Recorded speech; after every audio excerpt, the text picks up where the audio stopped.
Welcome to the July 2025 AAMI Standards Insider. We're going to start by sharing with you about an exciting upcoming event.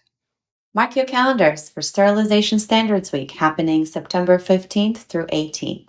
Join us in person at AAMI's offices in Arlington, Virginia, or online through our hybrid meeting format. Pre-registration is required. Registration opens in late July for voting members and to everyone else in August. Don't miss your chance to be part of the conversation shaping sterilization standards worldwide. Next, we're going to share with you a couple of exciting education updates. AAMI has a whole host of courses and trainings available, all of which are listed in our web store under Trainings and Events. We have an exciting course on regulatory writing for medical devices from August 12th to 14th, 2025. Additionally, we're offering a course on implementing and optimizing an AEM program for patient safety from September 2nd to 4th, 2025. And now we have Brody Peterson to share some project highlights, commenting on IEC 60601-1 fragments. Hello, AAMI TC or Tag 62A, AAMI-S, Tag 62, Tag 62D, Tag 150 SE2, AAMI AR Working Group 3, and AAMI QM. I'm Brody Pedersen. I'm the project chair for IEC 60601 4th edition. I'm also the vice chairman of IEC 62A. And we are bringing to your attention that the next set of fragments for the 4th edition IEC 60601 are out for comment. We have fragment 11's second CD. This fragment is well advanced compared to the rest.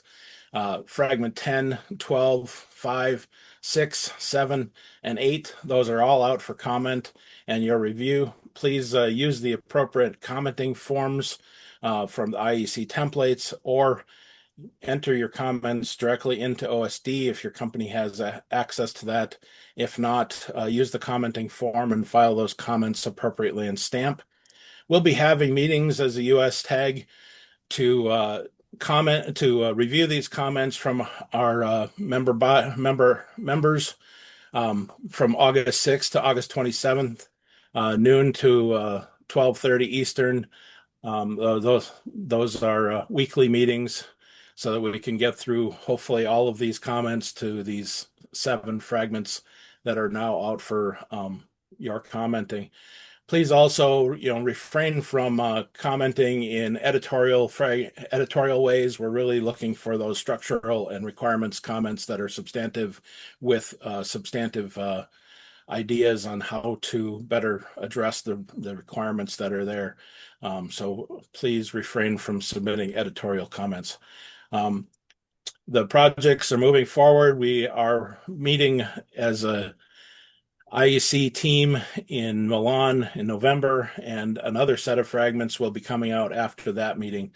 So we appreciate everybody's great reviews and your comments to make the work a better standard for the future, and all of your support. So again, please make sure you follow the instructions in the 62A1627 INF that was circulated with the CDs to provide instructions on how to best fill out the commenting forms, and use the appropriate commenting tool either in OSD itself and stamp. Reminder that each company only gets 1 vote, no matter how many experts you have represented in the working groups of 62A. But again, we appreciate all of your work and your efforts to review these documents, and thank you for your time. Have a nice day. Hey everyone, Rachel here with the Standards team. I just want to highlight why timely voting and commenting on AAMI documents is not just important, but essential to the consensus-based standards development process. Ballot return and approval requirements. In order for a ballot to be approved, there are requirements that must be met. For any ballot to be valid, at least 2/3 of voting members must vote. And always remember that abstain is a voting option. To approve a document, 2/3 of those voting, excluding abstentions, must vote in the affirmative. That's your affirm, approve, or yes votes. What does that mean for you? If you're a primary voter, you are required to return a ballot before the ballot closes.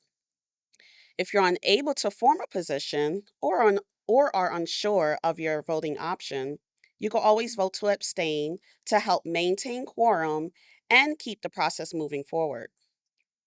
Missing two ballots without voting or voting to abstain can result in removal from the committee, and we do not want that to happen to you. Voting on ballots.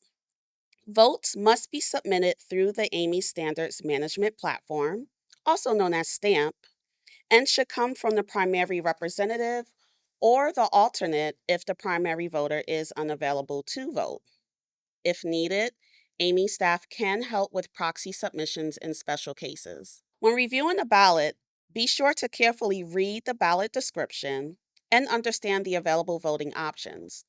This will help you select the option that most accurately reflects your position.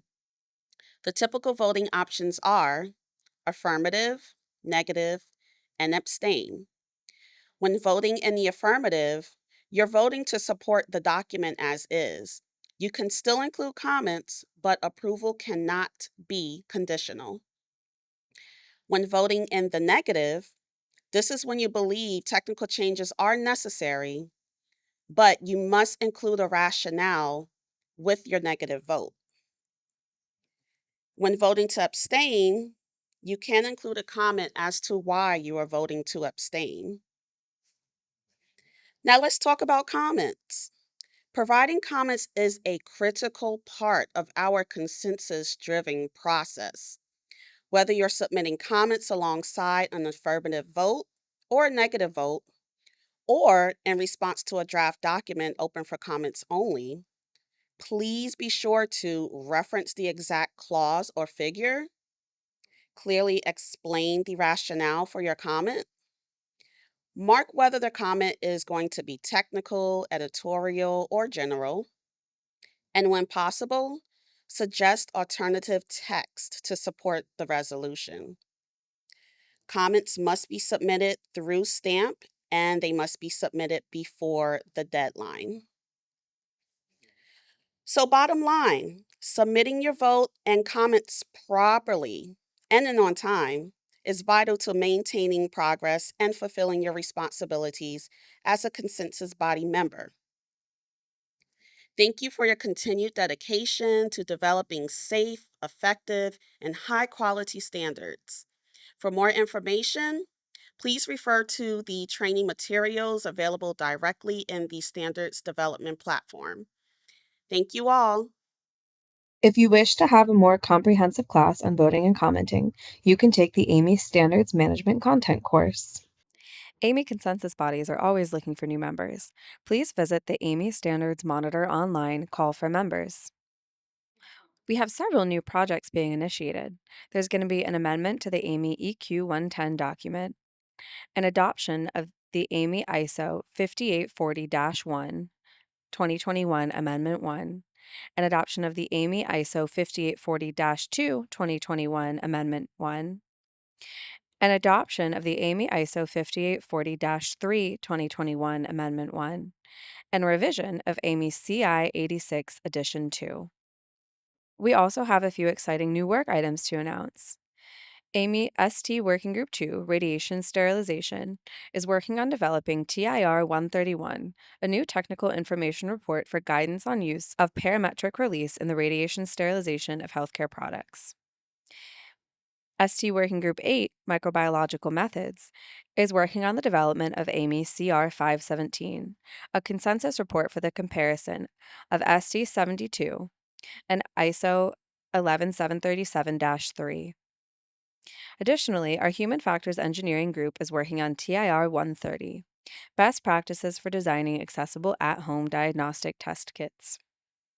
If you're interested in any of these items or groups, or any other active AAMI groups, please fill out the committee application on our website. Thank you for joining us for the July 2025 Standards Insider. We look forward to seeing you next time.